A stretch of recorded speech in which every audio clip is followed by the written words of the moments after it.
안녕하세요. 뉴탐스러운 법과정치 황승민입니다. 자, 드디어 이제 40강 계획을 짜서 지금 진행을 했던 이 뉴탐스러운 강좌 마지막 강의에 들어갑니다. 자, 여러분들 저번 강에서 말씀드렸듯이 제대로 공부를 했는지 그게 중요한 거고요. 여러분들 이 완강도 뭐 의미가 없는 건 아니겠지만 여러분들 그동안 잘 준비를 해왔다라고 저는 확신을 합니다. 법과정치의 어떤 매력에 좀 빠지셨나 모르겠습니다. 현실에 써먹을 곳이 많고요. 그리고 좀 유식한 척하기에 좀 좋은 과목이 아닌가 싶습니다. 뉴스를 볼 때도 부모님하고 볼 때도 좀 잘난 척도 할 수 있고 이거는 이거야, 이거는 저거야 라고 얘기할 수도 있는 그러한 과목이 아닌가 싶습니다. 자, 그래서 어쨌든 간에 요 법과정치 이제 뉴탐스러운 마지막인데요. 공부 어떻게 해야 되고 그런 것들은 마지막으로 미루어 두고 마지막이라고 해서 대충 할 수가 없겠죠. 마지막까지 매진하도록 하겠습니다. 저도 매진하고요. 여러분들도 매진하시면 되겠습니다. 자, 이번 시간은요. 일단 국제법의 종류를 배우는데 그거 하기 전에요. 저번 시간에 있었던 국제연합과 관련 있는 국제기구와 관련 있는 그 퀴즈를 먼저 정리하도록 하겠습니다. 이번 강은요. 퀴즈가 2번 하겠죠. 퀴즈가 2번 진행되겠죠. 왜? 다음 강이 없으니까. 그러니까 이번 강은 퀴즈 20개가 나가게 됩니다. 일단은 저번 강에 했던 거 정리하도록 하겠습니다. 자, 81번입니다. 국제사법재판소는 국제연합회원국만이 재판을 신청할 수 있다? 아니라고 했습니다. 비회원국도 가능하다. 자, 두 번째. 국제사법재판소는 강제적 관할권 갖지 않습니다. 임의적 관할권입니다. 그 다음 3번. 분쟁 당사국 상방 신청이 이루어지지 않으면 재판이 시작될 수가 없죠. 요거 맞고요. 5. 84번. 패소국이 ICJ의 판결을 이행하지 않을 경우 안보리는 판결의 이행을 위해 적절한 조치를 취할 수 있다고 했습니다. 5 하시면 되고요. 85번. 국제연맹은 2차 세계대전 이후가 아닌 1차 세계대전 이후 X 하시면 되고요. 86번. 총회가 국제연합의 최고 의결기구라고 하는 거 틀린 건 아니겠죠? 맞습니다. 맞고 그 다음 87번. 안보리의 상임이사국에게 주어지는 거부권은 자유주의의 관점이 아닌 현실주의의 관점으로 설명이 되겠죠. 그래서 요거 X 하시면 되고요. 8번. 총회 소회원국은 국가별 재정 분담액에 따라 차등적 아닙니다. 일국 일표주의를 채택하고 있다고 했습니다. X 하시면 되고요. 그 다음 89번. 안보리는 10개 상임이사국과 5개 비상임이사국 반대가 되겠죠. 5개의 상임이사국과 10개의 비상임이사국 X 하시면 되고요. 그 다음 경제사회이사회는 경제, 사회, 인권, 보건 등의 업무를 담당한다. 요거 O 하시면 되겠습니다. 됐습니다. 그래서 이번 시간은 일단 이렇게 시작을 했고요. 이번 시간에 정리할 건 국제법의 법원을 정리하도록 하겠습니다. 자, 그러면 이쪽으로 와서요. 정리 시작할게요. 자, 일단 헌법 규정을 잠깐 볼까요? 헌법 규정. 헌법에 의해 공포된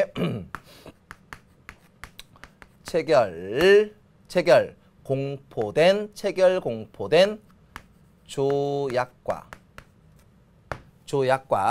체결 공포된 조약과 그 다음 뭐가 있느냐? 일반적으로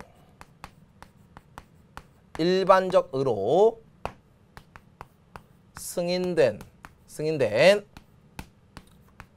국제 법규라는 말이 나와 있습니다. 자, 요 말을 간단하게 제가 해석을 해 드릴 테니까 잘 보고요. 여러분들이 잘 쫓아오시면 되겠습니다. 자, 이게 헌법에 의해 체결 공포된 조약이라는 게 있습니다. 조약. 그리고 일반적으로 승인된 국제법규라는 게 있습니다. 이게 국제법이라는 것입니다. 요 두 가지입니다. 요 두 가지. 근데 여러분들이 이 조약, 국제법 이런 말이 있는데 여러분들 트리티라는 말이 있거든요. 트리티, 노스 아틀란틱 트리티 오가니제이션, 나토라고 부르죠. 이게 북대서양 조약기구입니다. 알겠습니까? 그게 조약이고요. 트리티. 그 다음에 차터. 이거는 이제 헌장이고요. 헌장. 그 다음에 협정. 이건 어그리먼트라고 합니다. 어그리먼트. 이렇게 부릅니다. 그리고 뭐 프로토콜이라고 이제 부르는 이제 명칭도 있는데, 자, 우리가 이렇게만 생각하시면 돼요. 조약이라는 말로 끝나지 않는다 하더라도 조약으로 생각하시면 됩니다. 알겠습니까? 여러분들, 한미 FTA라는 게 있죠. 이거는 뭐냐? Free Trade Agreement거든요. 그러면 이거는 한미 자유무역 협정이라는 건데, 협정도요 조약일 수 있습니다. 됐습니까? 헌장도 조약일 수가 있고요. 협약도 조약일 수 있습니다. 되시겠죠? 그래서 그 단어 가지고 목숨 걸지 말라는 얘기입니다. 조약은 조약으로 끝나야 된다라는 게 아닙니다. 되시겠죠? 자, 그게 이제 요 부분이고요. 그다음에 일반적으로 승인된 국제법규라고 하는 건 뭐냐? 헌법에 의해서 체결 공포된 조약과 달리 일반적으로 승인된 국제법규라고 하는 거는 뭐냐 이거? 국제관습법입니다. 알겠습니까? 국제관습법입니다. 자, 그러면 여기다가 한번 써보겠습니다.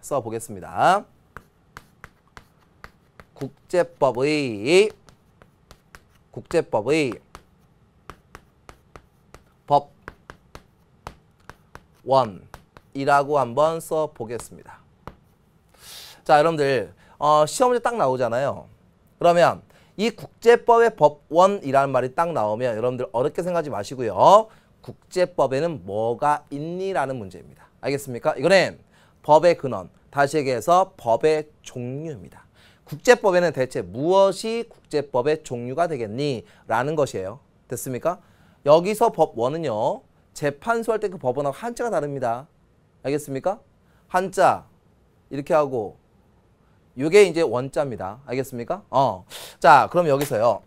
이 국제법의 법원은 뭐가 있는지 한번 써볼게요. 조약이라는 게 있어요. 조약이라는 게 있고요. 그 다음에 국제관습법이라는 게 있고요. 법의 일반 원칙이라는 게 있어요. 그 다음에 판례도 있을 수 있고요. 학설도 있을 수 있습니다. 자, 이러한 것들이 국제법의 법원입니다. 됐습니까? 이거는요. 국제사법재판소의 규정에 나와 있는 것들입니다. 되시겠죠? 자, 이 중에서 중요한 건 조약 중요하고요. 그 다음에 국제관습법 중요합니다. 그리고 법의 일반 원칙 간단하게 알아두시면 됩니다. 되시겠죠? 이 세 가지 주제를 정리하면 되겠습니다. 판례도 따를 수 있고요. 그 다음에 각국의 아주 저명하고 우수한 학자들 계시죠? 국제법 학자들, 그런 분들의 학설도 따를 수 있습니다. 근데 우리 수능법과장치에서는 국제법의 법원으로서는 요 세 가지를 정리 잘 하시면 되겠습니다. 자, 이제 가도록 할게요. 자, 그러면 이제 먼저 조약을 정리하도록 하겠습니다. 조약. 자, 조약은요. 한번 써보겠습니다. 한미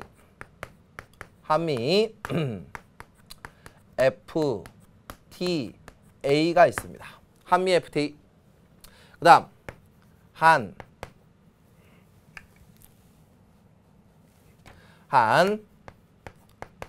7FTA가 있습니다.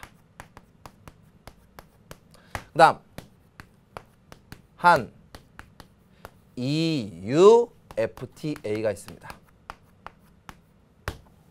자, 이거를 구별해 보시면 됩니다. 자, 볼게요.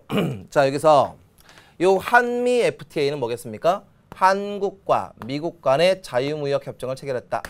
맞죠? 한미 FTA입니다. 한때 핫한 이슈 중에 하나였었죠. 우리나라에서. 그리고 한칠 FTA. 칠레와 우리나라가 자유무역 협정을 체결했구나. 오케이.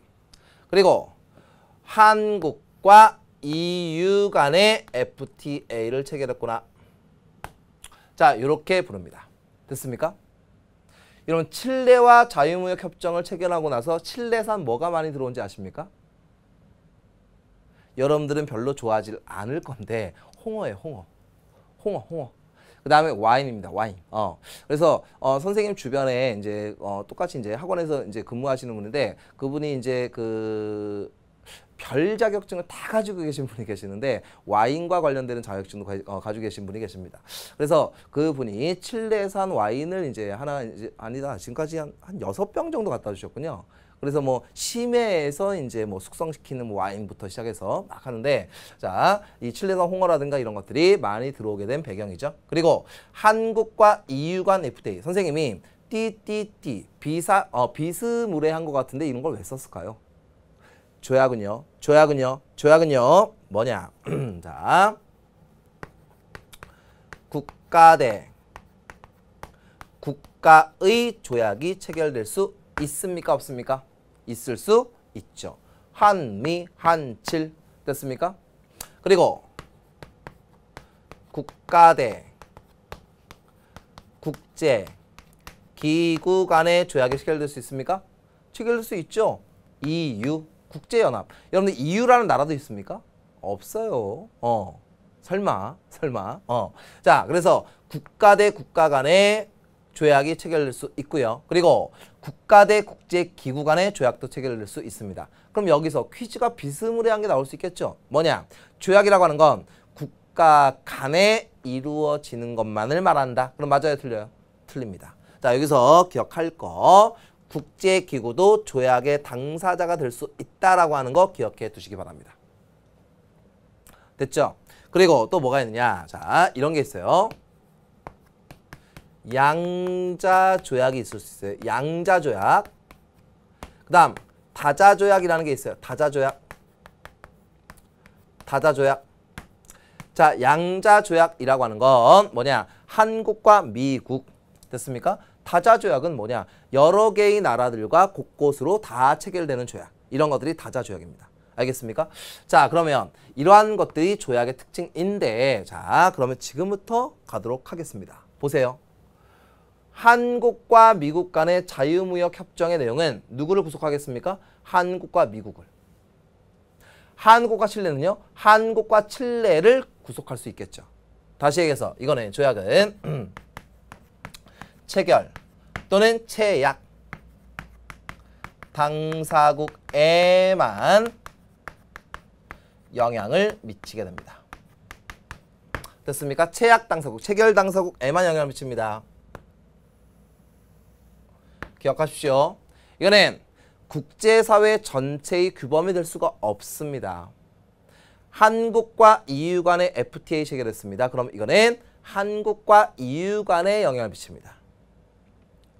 한국과 중국 간의 어업협정을 맺었습니다. 그러면 한국과 중국 간에 한국과 일본 간의 군사협정이 체결됐습니다. 그럼 한국과 일본 간에 됐습니까? 자, 이렇게 되어져요. 자, 그런데 이 조약은요. 조약은 어떻게 이루어지느냐. 조약을 체결합니다. 조약 체결. 그리고 이 조약은요. 뭘 하게 되느냐. 비준이라는 절차를 거치게 됩니다. 그럼 볼게요. 자, 이 조약 체결이라고 하는 건 대통령의 권한입니다. 근데 실제로 체결되는 거는요. 대체로 외교통상부의 고위공직자 선에서 이제 위임돼서 체결이 됩니다. 대체로. 그리고 이 비준이라고 하는 건 국가 원수 지금 현재 박 대통령님이 되시겠죠. 이 국가 원수가 공식적으로 이런 조약 있다라고 하는 확인 절차입니다. 알겠습니까? 확인 절차예요. 다시 얘기해서 이 체결과 비준이라고 하는 건 모두 박근혜 대통령께서 갖게 되는 권한입니다. 알겠습니까? 체결 비준. 됐죠? 그런데 요 사이에 뭐가 들어갑니까? 동의 절차를 거쳐야 됩니다. 동의. 그럼 이 동의라고 하는 건 무엇이냐? 이거겠죠? 체결과 비준에 대한 동의 절차가 되겠죠. 됐습니까? 동의 절차예요. 그러면 이 동의 절차를 갖고 있는 그러한 헌법기관은 뭐겠습니까? 국회입니다. 국회. 그러면 이 조약에 대한 체결 비준에 대한 동의권 행사는 이게 되겠네요. 국회의 입법기관의 뭐겠습니까? 입법 활동이라고 얘기한다는 거 예전에 배운 적 있죠? 기억나십니까? 국회 입법 활동입니다. 국회의 입법 활동입니다. 여기서 아주 중요한 개념이 하나 나옵니다. 아주 중요한 개념이 나와요. 자, 국회의 입법 활동이라는 얘기는 조약은 법률이라는 얘기인가? 라는 의문이 들어야 됩니다. 볼게요. 자, 국내법이 있습니다. 자, 국내법에는 어떻게 있습니까? 자, 이런 게 있겠죠. 헌법이 있겠죠. 그 다음에 법률이 있겠죠. 명령이 있겠죠. 조례가 있겠죠. 규칙이 있겠죠. 근데 이 중에서 국제법이라고 하는 건 법률과 동등한 지위에 있다라고 얘기합니다.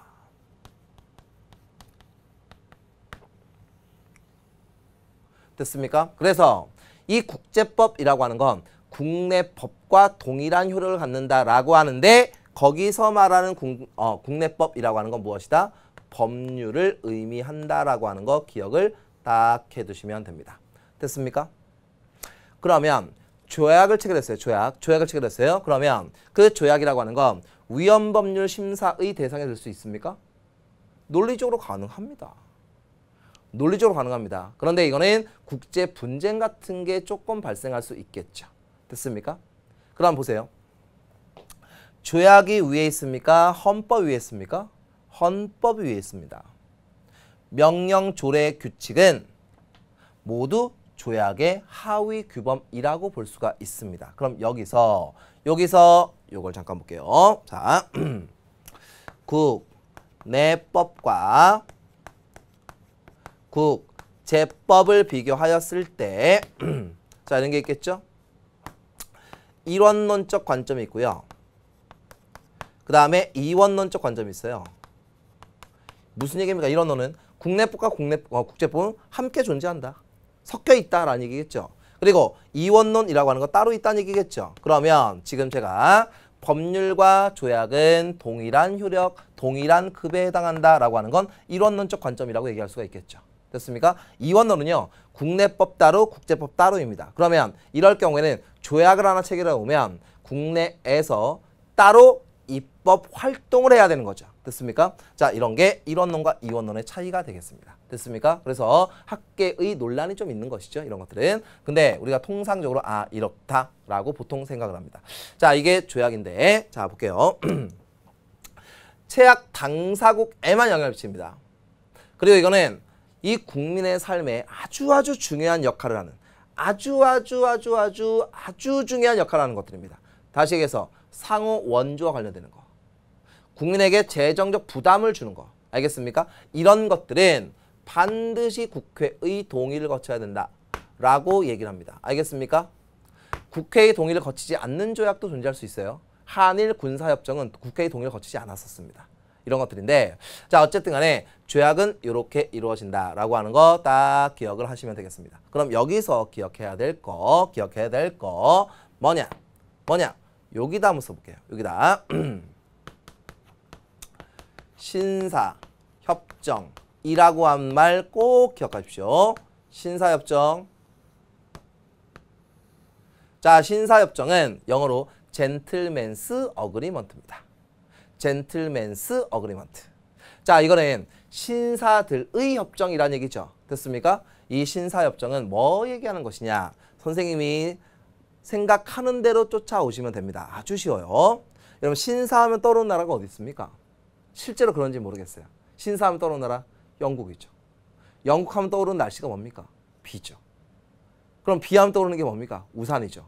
신사협정은 날씨 얘기, 우산 얘기, 그 다음에 자켓 얘기, 버버리 자켓 뭐 이런 거 유명하지 않습니까? 이런 걸 생각하면 됩니다. 뭐냐?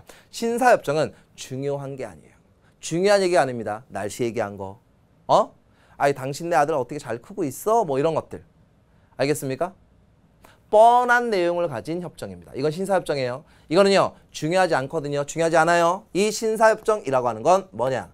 조약이 아니다 라고 하는 걸 기억하셔야 돼요. 알겠습니까? 신사협정은 조약이 아닙니다. 신사협정은 조약이 아닙니다. 자, 요거 다 기억을 해 두시면 되겠습니다. 됐죠? 자, 이렇게 두시면 되고요. 자, 그러면 이 조약은 체약 당사국에만 또는 체약 국제기구에만 영향을 미친다라고 하는 거 기억을 해 두시고, 두 번째 국제관습법인데, 자, 여기는 선생님이 이렇게 쓸게요. 일반적으로 승인된 국제 법규라고 한번 써볼게요. 일반적으로 승인된 국제법규. 선생님은 법에 쓰여져 있는 대로 가르치는 걸 굉장히 선호하거든요. 그래서 헌법에 쓰여져 있는 대로 한번 써보았습니다. 자, 그러면 일반적으로 승인된 국제법규는 뭐가 있느냐. 자, 이런 게 있어요. 국제관습법이라는 게 있습니다. 국제관습법이라는 게 있어요. 그러면 이 국제관습법이라고 하는 건 대체 무엇이냐. 자, 이렇게 한번 설명해 드릴게요. 국제적으로 오랜 동안 준수해 오던 국제적 관행이 있습니다. 국제적 관행이 있습니다. 됐습니까? 이 국제적 관행과 함께 이거를 반드시 법적으로 지켜야 되는 것 아니냐라고 하는 법적 확신이 이루어지는 것. 국제관습법은 국제적으로 오랜 기간 동안 관행처럼 지켜오는 건데 법적으로 지켜야 된다라고 하는 법적 확신이 드는 것. 요게 국제관습법입니다. 됐습니까? 자, 이거는요. 이거는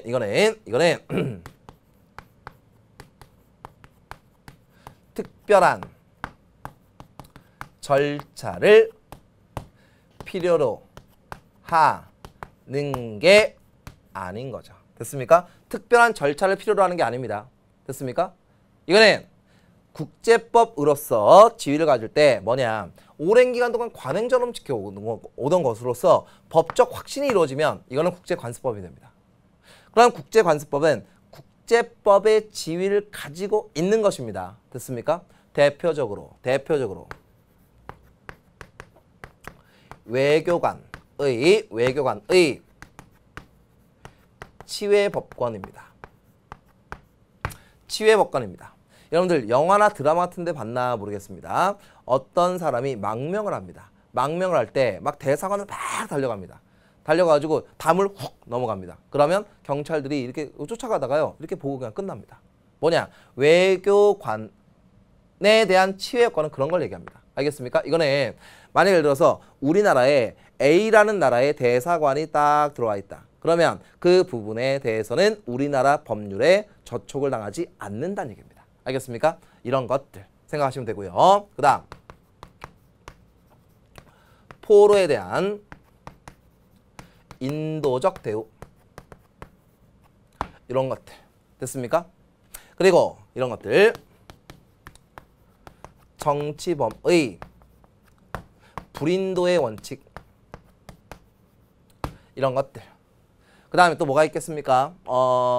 대량학살,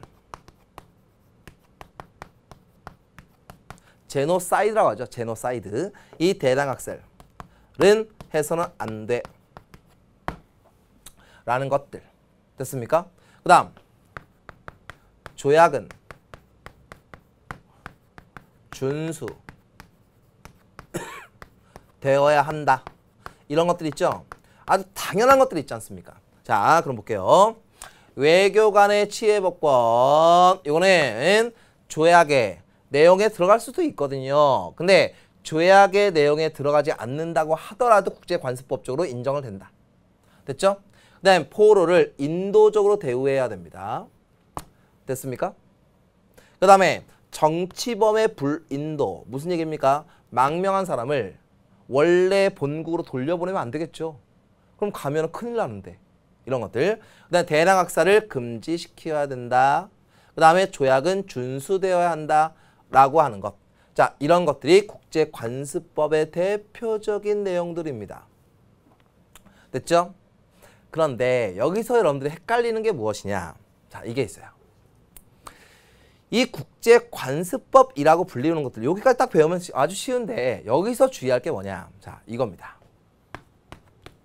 일반 적으로 승인된 국제 조약이 있습니다. 일반적으로 승인된 국제 조약. 대표적으로요. 제네바 협약, 빈 협약이라는 게 있습니다. 여러분들 제네바 협약이라고 하는 건 뭐냐 이겁니다. 전쟁으로 인한 희생자 있죠. 뭐 부상자, 병자, 포로, 뭐 피랍자 이런 사람들 있지 않습니까? 그 사람들에 대해서 좀 더 보호를 해야 되는 거 아니냐? 라는 것을 협약, 조약의 형태로 체결한 것입니다. 알겠습니까? 그런데 여기서요. 빈 협약, 일반적으로 승인된 국제 조약인데 이거는 조약과 차이가 대체 뭐냐? 지금 앞에서 배웠었던 조약과 차이가 무엇이냐? 저기에 있는 조약은 우리나라 대한민국이 체결 당사국인 거고 이거는요. 우리나라가 체결 당사국이 아닌데 준수하는 것들이죠. 됐습니까? 이렇게 차이가 있습니다.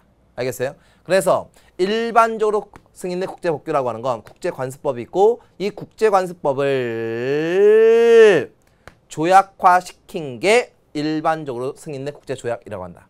근데 일반적으로 승인된 국제조약이기 위해서는 우리나라가 체결 당사국이 아니지만 준수하는 조약. 이게 여기에 들어간다라고 하는 거 생각을 하시면 되겠습니다. 자, 이걸 구별할 수 있겠습니까? 됐습니까? 이렇게 돼 있어요. 그럼 시험 문제 나오면은 쉽죠? 우리나라가 체결 당사국이다. 그럼 조약이고요. 그 다음 우리나라가 체결 당사국 아니지만 우리나라는 당연히 준수한다. 이거는 여기에 들어가면 되겠죠. 자, 이렇게 구별하시면 되겠다라고 하는 거 기억해 두시면 되겠습니다. 됐죠? 자, 이게 일반적으로 승인된 국제법규에 해당하는 것이고요. 그 다음 마지막. 자, 이쪽으로 와보세요. 자, 법의 일반 원칙이 있습니다. 법의 일반 원칙. 이거 굉장히 중요하거든요. 실제 법에서는 민법 제2조인가 이렇게 되어 있거든요. 신의 성실과 그 다음 권리 남용을 해서는 안 된다. 그러니까 서로 간에는 신의와 성실에 맞게끔 거래를 해야 되며 그 다음에 내가 나의 권리라고 해서 함부로 남용해서는 안 된다 라고 하는 것들이 실제로 우리나라의 성모법에 써져 있어요. 민법에 써져 있거든요. 그러면 이 법의 일반 원칙이라고 하는 거 대표적으로 세 가지가 있는데 뭐 있느냐? 신의, 성실의 원칙이라는 게 있습니다. 자, 그 다음에 두 번째 권리, 남용, 금지의 원칙이라는 게 있습니다.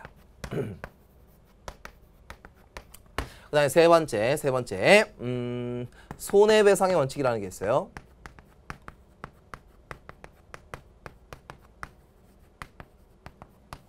요 세 가지를 여러분들이 기억을 해 두셔야 됩니다. 자, 이거는요 민법의 기본 원리에서도 존재할 수 있습니다. 알겠습니까? 나올 수 있는 내용입니다. 그래서 여러분들은 신의 성실의 원칙, 권리 남용 금지 원칙, 손해배상의 원칙 요 세 가지는 여기서도 나올 수 있고 다른 곳에서도 나올 수 있으니까 정리해둘 필요가 있습니다. 자, 신의 뜻이 뭐겠습니까? 신뢰 관계, 성실, 성실하게. 자, 무슨 얘기냐? 계약을 했어요. 계약을 했습니다. 그럼 계약은 자 매도인이 있고 매수인이 있을 거 아닙니까? 그러면 매도인은 파는 사람이죠. 파는 사람, 매수인은 사는 사람 아닙니까? 그럴 때 매도인이 무언가를 팔려고 이제 마음 먹고 계약을 체결했습니다. 그럼 계약금을 받죠. 중도금을 받죠. 잔금을 받죠. 그런데 잔금까지 그러니까 총에서 10억을 낸다고 칩시다. 매수인이. 그럴 때 잔금을 매수인이 잘 갖다 줬어요. 1억을. 그 다음에 중도금을 4억을 잘 갖다 줬습니다. 그리고 잔금을 5억을 갖다 주려고 하는데 1,000만 원이 부족합니다. 일이 생겨서. 그럼 10억 중에 1,000만 원이면 큰 돈이 아니거든요. 근데 원래 1,000만 원 큰 돈이지만 10억 중에 1,000만 원 큰 돈이 아닌데 그걸 이유로 해서 매도인이 계약 해제를 주장합니다. 이거는요 신의 성실의 원칙에 위반됩니다. 알겠습니까? 위반됩니다. 이거는 뭐냐? 채권자 또는 채무자는 서로 간의 신뢰관계를 바탕으로 해서 계약을 이행해야 된다. 그런데 10억 중에 1,000만 원을 못 갖다 줘서 그거를 이자까지 쳐준다고 얘기를 할 경우에 계약을 해지할 것을 주장하는 건 이건 신의성실의 원칙에 위반된다라고 얘기를 합니다. 흔히. 그러면 국제관계에서도 서로 간의 신뢰관계와 성실함으로 서로 간에 대우해야 된다. 됐습니까? 그럴 때 배신하지 말라라고 하는 게 신의성실의 원칙의 뜻이에요. 얼마나 쉽습니까? 권리남용 금지의 원칙이라고 하는 건 뭐냐? 나의 권리를 함부로 사용하는 건 안 된다라는 얘기겠죠? 이게 권리남용 금지예요.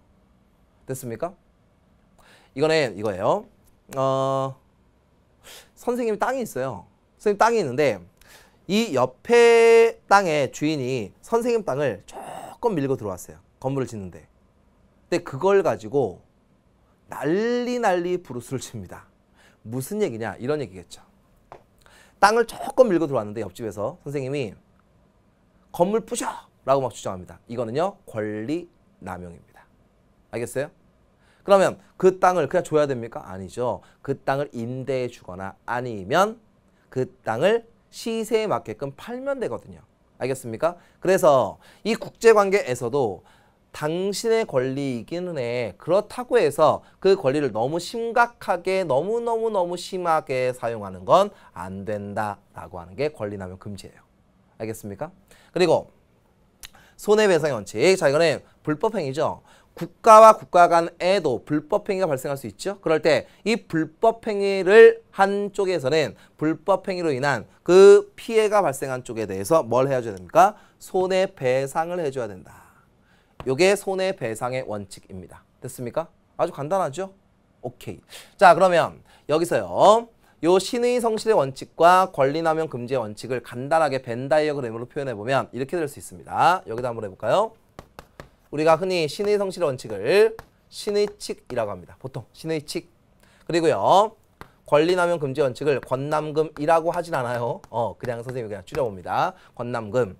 자, 그러면 권리남용 금지 원칙은 신의성실의 원칙의 바운더리 안에 들어가는 관계이다라고 하는 거 생각하시면 됩니다. 알겠습니까? 됐죠? 그러면 예를 들어 여기서 문제가 발생했습니다. 그러면 권리남용 금지의 원칙에 저촉될 수 있고 신의성실의 원칙에도 저촉될 수 있지만 이 권리남용 금지 원칙이 조금 더 특별하기 때문에 여기에 저촉된다라고 보통 얘기합니다. 알겠습니까? 오케이. 자, 그리고 여기 신의성실의 원칙에만 해당되는 경우도 있습니다. 알겠죠?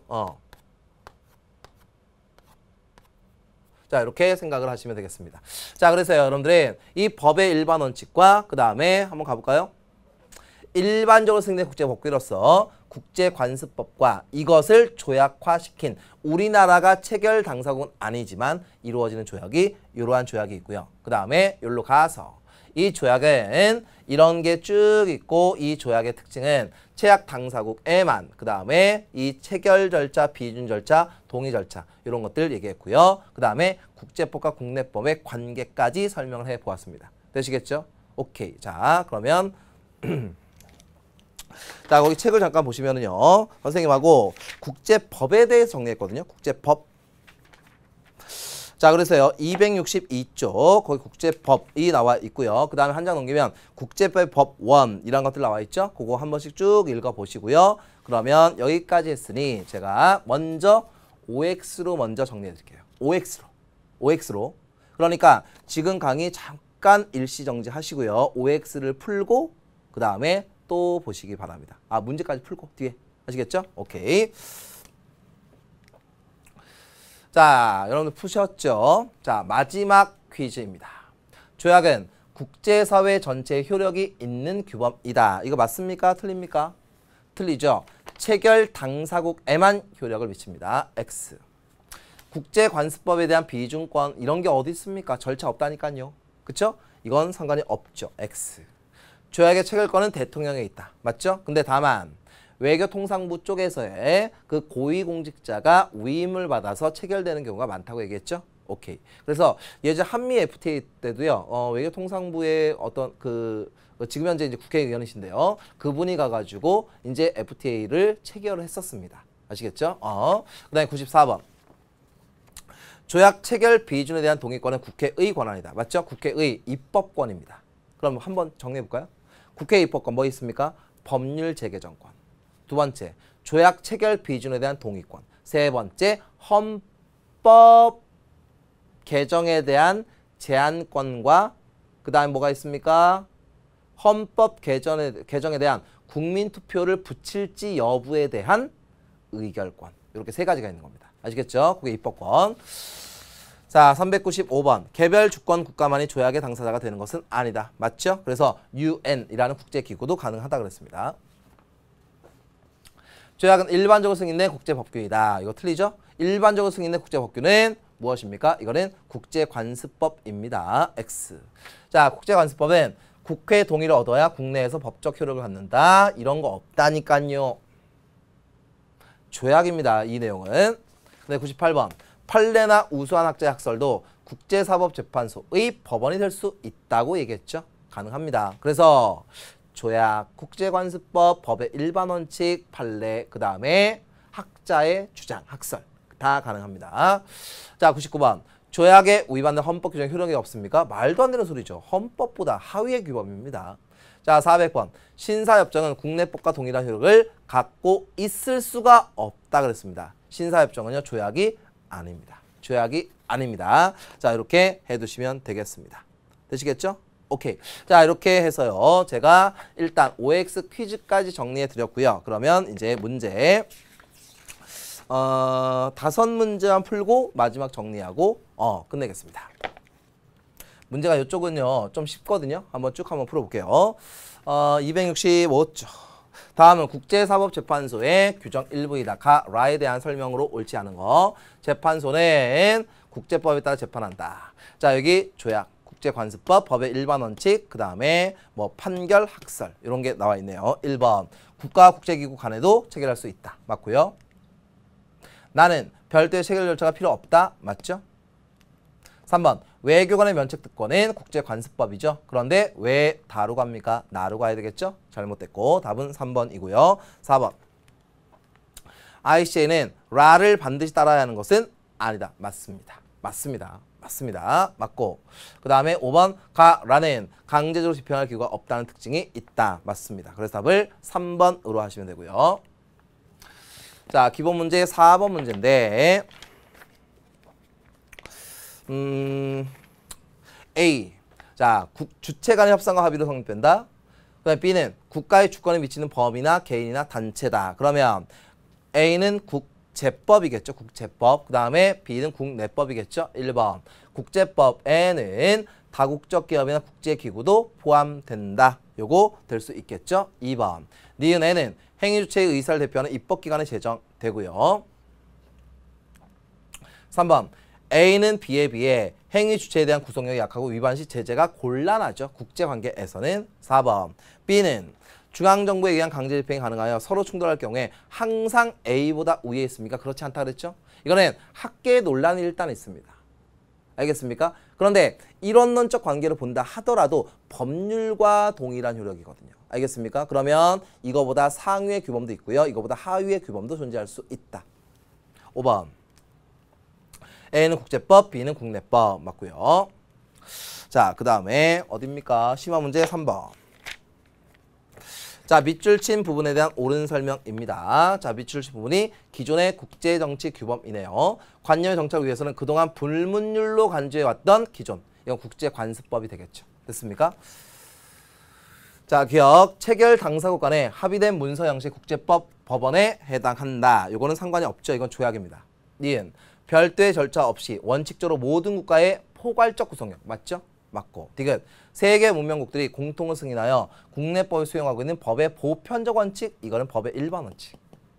릴. 주권 국가의 관할 사항에 대해서는 국민의 자유의사에 의해 결정되어야 한다는 것을 내용으로 한다. 자, 여러분들 앞으로 잠깐 가볼게요. 자, 여기서 개별 국가 내의 문제에 대한 국제적 기준의 영향력은 주변적인 수준에 머문다는 점을 지적할 필요가 있다. 자, 이겁니다. 그리고요, 제일 마지막에 뭐냐, 개별 국가의 주권 행사에 어느 정도 제약을 가할 수밖에 없으므로 이건 뭡니까? 주권 행사는 중요하다는 얘기죠. 됐습니까? 자, 이런 것들을 생각하시면 되겠습니다. 됐죠? 그래서 릴, 요거는 맞는 얘기가 됩니다. 그래서 니은과 릴로 엮여진 답은 4번으로 가시면 됩니다. 됐죠? 오케이.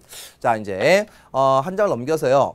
이제 국제 문제 해결과 바람직한 국제 관계인데요. 이거는요, 여러분들 한 번씩 쭉 보시면 됩니다. 우리가 알게 모르게 설명을 다 했던 부분이거든요. 그래서 문제를 한번 보여드릴게요. 문제가 굉장히 쉽거든요. 자, 기본 문제 3번입니다. 자, 다는 국제 분식의 국제 분쟁의 해결 방식이다. 자, 여기 한중 만일 분쟁이 타결되었다. 합의한 거죠. 그다음 나번은요. 국제사법재판소를 통해서. 그다음 다번은요. 이거는 뭐냐? 투자 국가 간 소송을 제기한 거죠. 됐습니까? 중재기구인 국제투자분쟁해결센터에. 됐습니까? 이렇게 됩니다. 기억. 가는 나에 비해서 공정하고 객관적 해결안 도출이 가능하다. 이건 상관이 없죠. 그다음 니은 나는 다에 비해 신속한 해결이 가능하다. 자, 이거는 이렇게 얘기할 수가 없죠. 이렇게 딱 일반화시킬 수 없습니다. 디귿.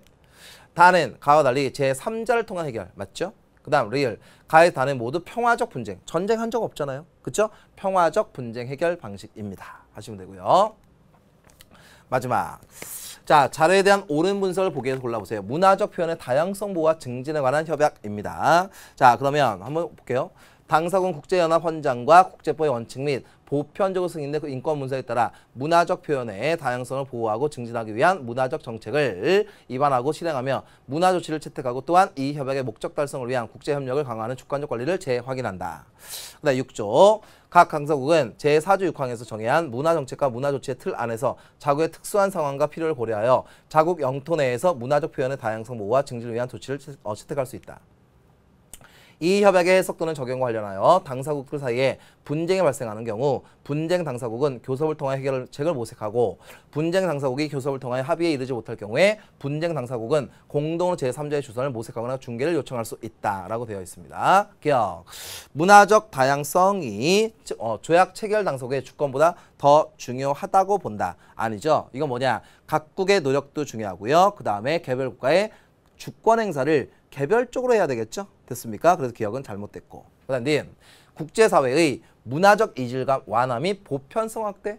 왜 이질감 완화? 보편성 확대입니까? 상관이 없는 얘기죠? 니은 틀리고요. 디귿.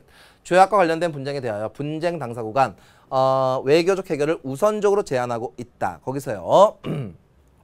앞으로 가볼까요? 어디 있습니까?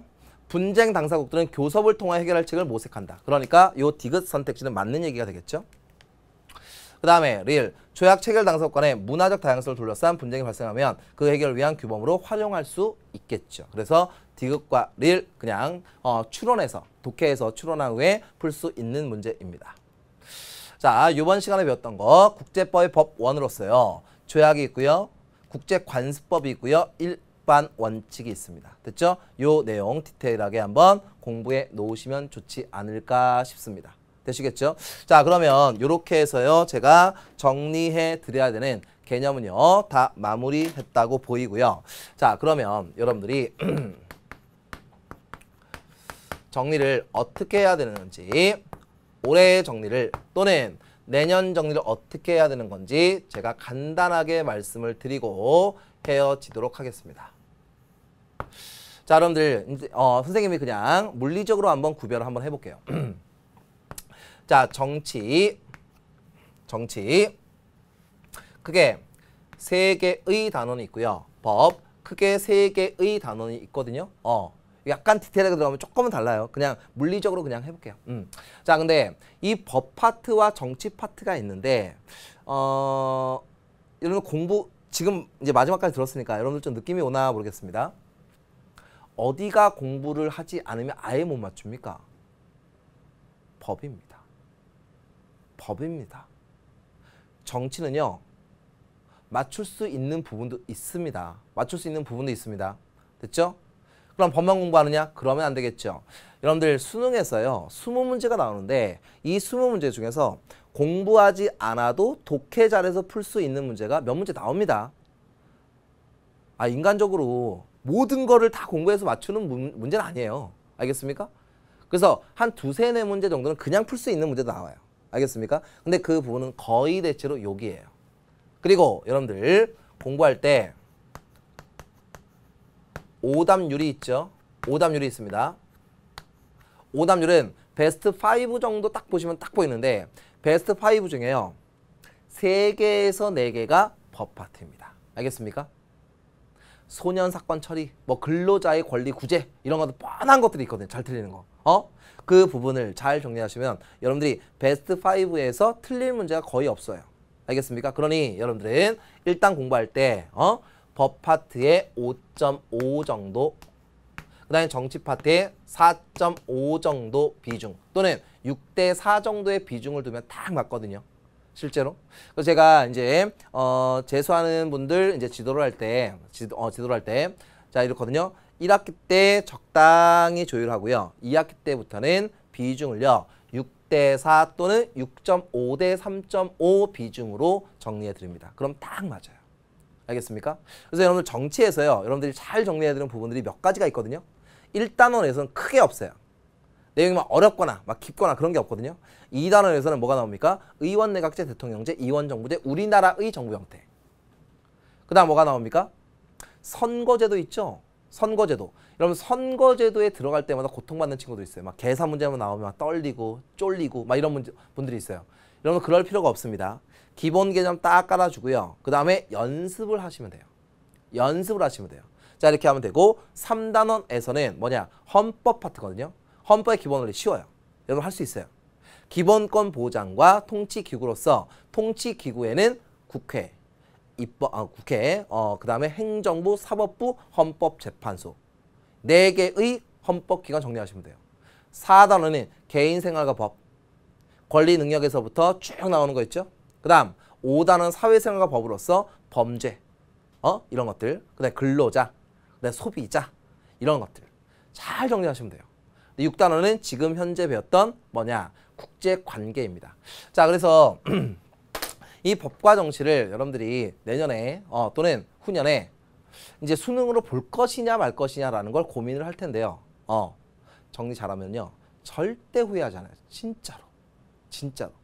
그래서 이 법과 정치만큼 매니아 과목이 뭐 세계사 이런 것도 매니아 과목이긴 한데 그냥 쭉 밀어붙였을 때 실패할 확률이 굉장히 낮습니다. 제대로 공부를 해야 된다 전제 조건이 있지만 아시겠죠? 그래서 이런 걸 명심해 놓고 여러분들이 정리하시면은 이 법과 정치에 충분히 정복할 수 있고요. 여러분들 수능에서 그다음에 대입에서 충분히 여러분들에게 도움될 수 있는 과목이라고 저는 확신합니다.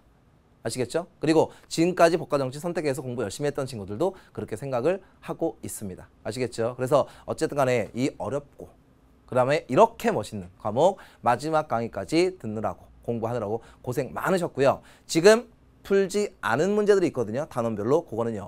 한 6강 정도 할애해가지고요. 제가 풀어드릴 예정입니다. 아시겠죠? 그래서 다 한번 정리해보고 그 다음에 학교 공부 열심히 하시고 그 다음에 좋은 결과 있으면 좋겠습니다. 아시겠죠? 다른 강좌에서 뵙도록 하겠습니다. 수고하셨습니다.